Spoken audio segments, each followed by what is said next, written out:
చెప్తే మేము కూడా ఒరే విజయసాయి రెడ్డి సూపర్ మ్యాన్ రా. ఈ మొత్తం కథ, దర్శకత్వం, నిర్మాత మొత్తం జగన్మోహన్ రెడ్డి స్కెచ్ చేసి విజయసాయి రెడ్డిని స్క్వైర్ అప్ చేయాలి, రైట్ రౌండ్ అప్ చేసేయాలని స్కెచ్ రైట్. చేశాడు. ప్రసాద్ గారు మళ్ళీ వస్తాను మీ దగ్గరికి. మనతోటి వైఎస్ఆర్ కాంగ్రెస్ పార్టీ ఎమ్మెల్యే తాటిపర్తి చంద్రశేఖర్ గారు ఉన్నారు. చంద్రశేఖర్ గారితో మాట్లాడదాం. రైట్, ఎమ్మెల్యే గారు గుడ్ ఈవినింగ్ సార్. మొత్తానికి మీ పార్టీ కీలక నేత మీద జరుగుతున్నటువంటి పెద్ద ఏదైతే 4 రోజుల నుంచి ఈ ఎపిసోడ్ ఏదైతే ఉందో దీని మీద వైకాపా నుంచి ఎవరో ఎందుకు రెస్పాండ్ అవ్వటం లేదు? ఆయన ఒంటరివాడు అయిపోయాడా? ఇది నిజమా అబద్ధమా ఏంటి అసలు ఎమ్మెల్యే గారు? సార్ నమస్కారం. ముందుగా ప్యానెల్లో ఉన్నటువంటి పెద్దలకి, మీకు, ప్రైమ్ 9 యాజమాన్యానికి, వీక్షకులకి, ప్రేక్షకులకి శుభ సాయంత్రం. రాజకీయాల్లో దిగజారిన రాజకీయాలకు పరాకాష్ట ఈ ఉదాంతం. ఒక గౌరవ సభ్యుడిగా, ఒక ఎంపీగా ఉన్నటువంటి వ్యక్తి మీద ఎలాంటి ఆధారాలు లేకుండా ఒక మహిళ నుంచి విడిపోయినటువంటి వ్యక్తి, మహిళతో సంసారం జీవితం నుంచి బయటికి వెళ్ళిపోయినటువంటి వ్యక్తి ఆ మహిళని కించపరచడానికి, ఆ మహిళ జీవితాన్ని నాశనం చేయడానికి ఇంకొక వ్యక్తిని పెళ్లి చేసుకున్నటువంటి మహిళ మీద ఆరోపణలు చేస్తూ ఎవరైతే పెద్ద వ్యక్తులు ఉన్నారో వారితోటి లింకులు పెట్టి వారు మాట్లాడితే, అలాంటి ఒక ఎపిసోడ్ ని తిప్పికొట్టాల్సినటువంటి వ్యక్తులు కూడా ఒక మంచి సాంప్రదాయానికి తెరలేపాల్సినటువంటి విలువ కలిగినటువంటి వ్యక్తులు ఎవరు కూడా ఇలాంటి వాటిని ప్రోత్సహించరు. మీరేంటి మాట్లాడుతుంది? ఎవరో దారిని పోయేటటువంటి దానయ్య వచ్చేసి ఒక ఆరోపణ ఒక వ్యక్తి మీద చేస్తే తను DNA టెస్ట్ చేయించుకోవాలంట.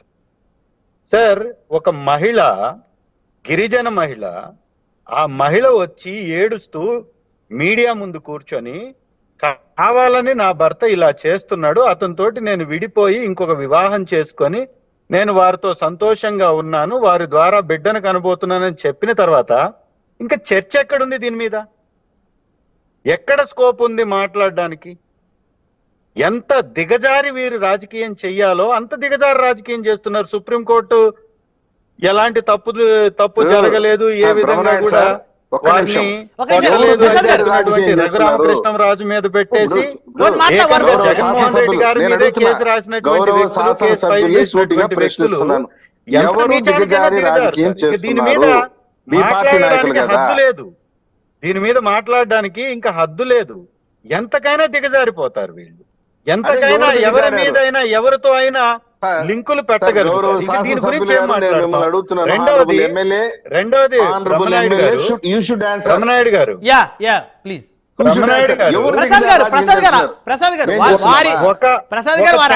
చెప్పిన తర్వాత మీరు ఛానల్ విలువ కలిగినటువంటి చాలా ఛానళ్లు ప్రసారం చేయలే. ఎందుకు? ఏకంగా మీ ఛానల్ కూడా ప్రసారం చేయలేదు. ఏదైనా ఒకరు అభియోగం చేస్తే దానిలో ఎంతవరకు నిజాలున్నాయి, ఎంతవరకు వారు చెప్పే మాటలు వాస్తవాలు అనేది తెలుసుకొని విలువ కలిగినటువంటి ఛానల్స్ ఏవి కూడా ప్రసారం చెయ్యవు.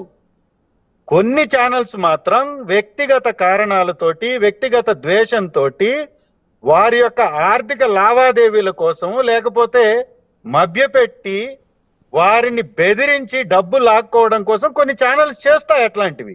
అలాంటి వాటిల్లో మీ ఛానల్ భాగస్వామి కాలేదు. నేను సంతోషిస్తున్నాను ఆ విషయంలో. మరి మీరు కూడా ప్రసారం చేసి ఉండాలి కదా దానిలో వాస్తవం ఉంటే. ఎవరైనా మహిళ వచ్చి నాకు అన్యాయం జరిగింది అంటే దాని మీద మాట్లాడితే పర్వాలేదు. విడిపోయినటువంటి భర్త వారు ఒక ఛానల్లో, మొన్న నేను వారి యొక్క ఇంటర్వ్యూ కూడా చూశాను, ఓ ఛానల్లో కూర్చొని పెట్టి వారితోటి మాట్లాడిస్తున్నారు. ఆ ఛానల్ పేరు చెప్పడం భావ్యం కాదు కాబట్టి నేను చెప్పట్లేదు. మాట్లాడిస్తుంటే అతను మాట్లాడినటువంటి మాటలు, బ్రహ్మనాయుడు గారు ఒక మహిళ పట్ల ఏ విధంగా మాట్లాడకూడదో ఆ విధంగా మాట్లాడుతున్నాడు. అలాంటి వ్యక్తి మాటలకి ఎలా విలువ ఉంటుంది? ఒక గౌరవప్రదమైనటువంటి హోదాలో ఉన్నటువంటి వ్యక్తి మీద బురద చల్లడానికి మన వ్యక్తిత్వం గాని ఉంటే చల్లలేం. మనం వ్యక్తిత్వాన్ని చంపుకొని అవతల వాళ్ళ వ్యక్తిత్వాన్ని హననం చేయడానికి మాత్రమే ఇలాంటి చౌకబారు రాజకీయాలు చేస్తారు తప్ప ఇంకొకటి కాదు. పార్టీ తరఫు నుంచి కూడా మేమందరము అండగా ఉన్నాం. పార్టీలో ఒంటరివాడయ్యారని మీరు ఇంట్రోలో ఏదైతే చెప్పారో అవన్నీ కూడా అవాస్తవాలు. వారికి ఎలాంటి సంబంధం లేదని ఆ మహిళ చెప్పిన తర్వాత ఇంకా చర్చ లేదండి. ఇప్పుడు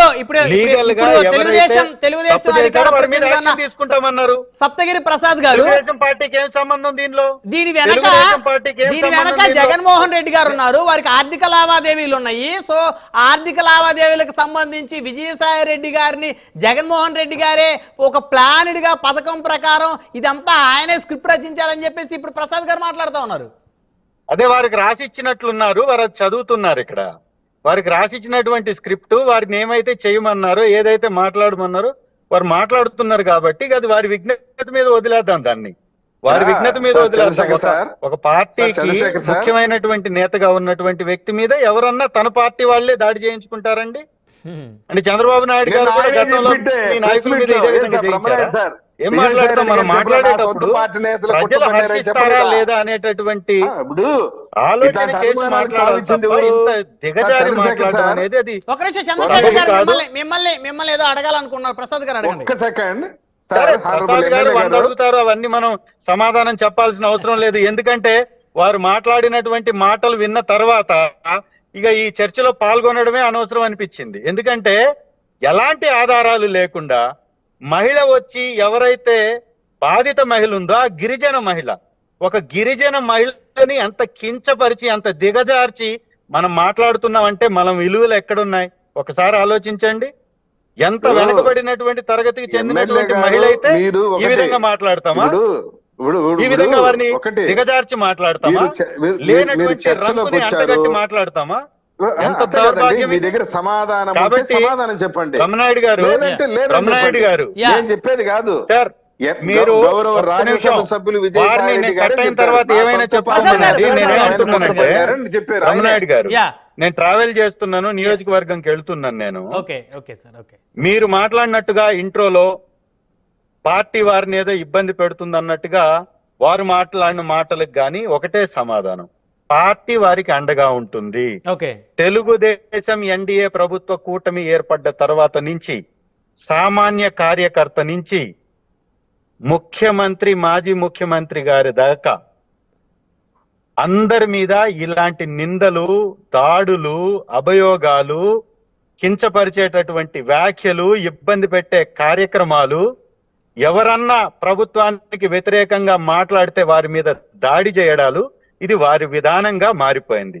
తెలుగుదేశం పార్టీ 35 రోజుల యొక్క పరిపాలనలో 20,000 కోట్ల రూపాయలకు సంబంధించినటువంటి డబ్బు కలిగి కూడా ఒక పథకాన్ని అందించలేకపోయింది.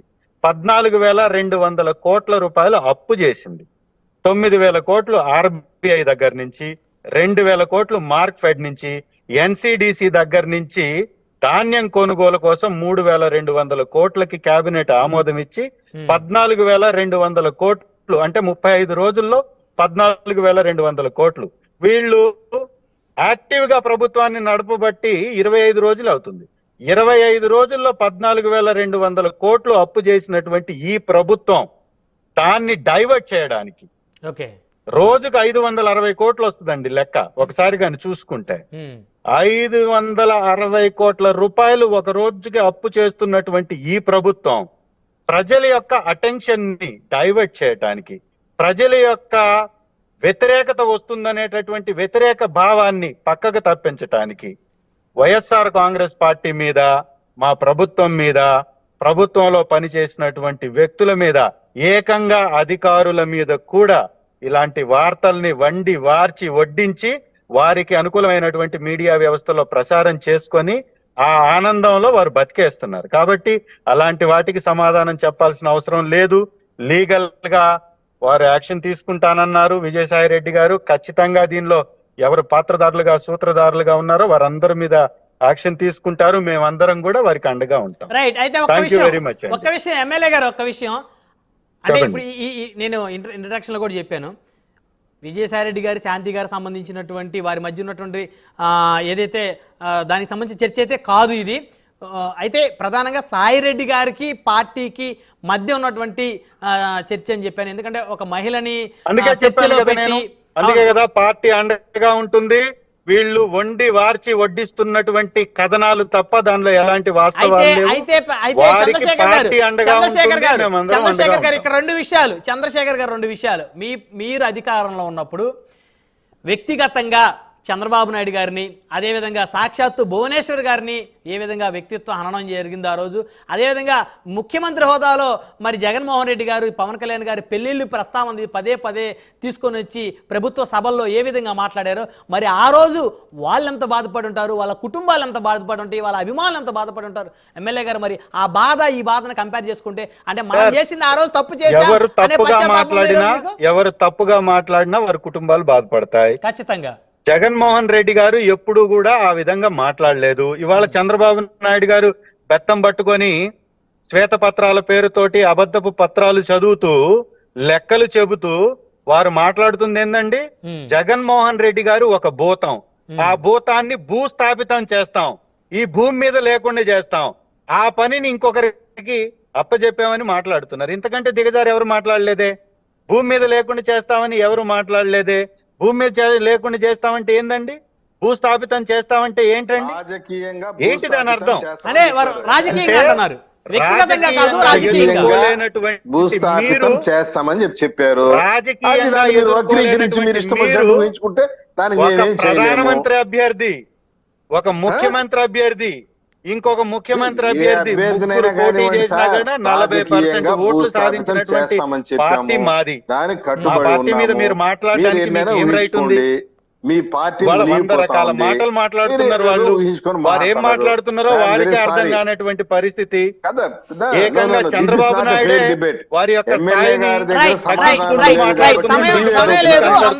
అందరితో మాట్లాడాలి. ఎమ్మెల్యే గారు ఒక నిమిషం, ఎమ్మెల్యే గారు మీరు ట్రావెల్లో ఉన్నారు కాబట్టి ఒక విషయం, మీ పార్టీకి సంబంధించిన అధికార ప్రతినిధులు మీ పార్టీకి సంబంధించినటువంటి ప్లాట్ఫామ్ల మీద, చర్చా వేదికల మీద పవన్ కళ్యాణ్ గారి భార్యలు, పిల్లలు, వారి పుట్టుకలు, వారి ఎప్పుడు పుట్టారు, ఎప్పుడు అన్ని చర్చలు పెట్టి వ్యక్తిత్వ హననం చేసినప్పుడు ఆయన కుటుంబం, ఆయన అభిమానులు, ఆయన పార్టీ ఎంత బాధపడి ఉంటుంది సార్? రుద్దకూడదు. ఆయన అభిమానులు మాట్లాడిన దానికో లేకపోతే ఆయనకు అనుకూలంగా మాట్లాడినటువంటి వాటికో వారు సమాధానం చెప్పలేరు. వారు గాని వారి కుటుంబం నుంచి గాని ఎవరన్నా మాట్లాడుంటే మాట్లాడి వాళ్ళు ఏకంగా చంద్రబాబు నాయుడు గారు మాట్లాడుతున్నారు. ఇప్పుడు రీసెంట్ గా ఎవరైతే మనం స్పీకర్ పదవిగా తీసుకొచ్చి కూర్చొని పెట్టుకున్నటువంటి వ్యక్తి ఎవరైతే ఉన్నారో వారు గౌరవ స్పీకర్ గా కాక మునుపు చంద్రబాబు నాయుడు గారి పార్టీలో ఉన్నటువంటి వ్యక్తి వారు ఏం మాట్లాడారు, జగన్మోహన్ రెడ్డి గారిని పామును కొట్టినట్టు కొట్టి చంపాలన్నాడు. ఇంతకంటే దిగజారిన మాటలు ఎవరన్నా మాట్లాడారా? ఇవాళ వారు ఏ స్థాయిలో ఉన్నారు, ఏ స్థానంలో ఉన్నారు? నీచానికి దిగిపోతున్నటువంటి పరిస్థితులు ఇప్పుడు కనపడుతున్నాయి సార్. ఈ మహిళ మీద చేస్తున్నటువంటి ఈ యొక్క ప్రచారమే దీనికి పరాకాష్ఠగా మారింది. ఇది ఎవరు హర్షించకూడదు. ప్రజాస్వామ్యవాదులు కూడా దీన్ని యాక్సెప్ట్ చేయకూడదు. ఏ మహిళకైనా తనకు కుటుంబం ఉంటుంది. ఎవరి కుటుంబం అయినా బాధపడుతుంది. నా కుటుంబం అయినా, మీ కుటుంబం అయినా, ఎవరి కుటుంబం అయినా బాధపడుతుంది. కాబట్టి ఎవరో మాట్లాడిన దాన్ని అధ్యక్షుడి మీదకి రుద్దకూడదు. ఇవాళ మాట్లాడుతుంది ఏకంగా అధ్యక్షుడే మాట్లాడుతున్నాడు. భూస్థాపితం చేస్తానని మాట్లాడుతుంది ఏకంగా తెలుగుదేశం పార్టీ అధ్యక్షులుగా ఉన్నటువంటి వ్యక్తి. తెలుగుదేశం పార్టీ నుంచి ఇవాళ ప్రభుత్వం ఏర్పాటు చేసి ముఖ్యమంత్రిగా ఉన్నటువంటి గౌరవ ముఖ్యమంత్రి గారు మాట్లాడుతున్నటువంటి మాటలు. చంద్రశేఖర్ గారు మళ్ళీ వస్తాను. చంద్రశేఖర్ గారు ఇంకా ప్యానల్ సభ్యులు ఉన్నారు. చంద్రశేఖర్ గారు మళ్ళీ వస్తున్న వారితో మాట్లాడి లక్ష్మీనారాయణ గారు ఉన్నారు, భారతీయ జనతా పార్టీ సీనియర్ నాయకులు. లక్ష్మీనారాయణ గారు గుడ్ ఈవినింగ్ సార్. సో ఏంటి లక్ష్మీనారాయణ గారు మొత్తానికి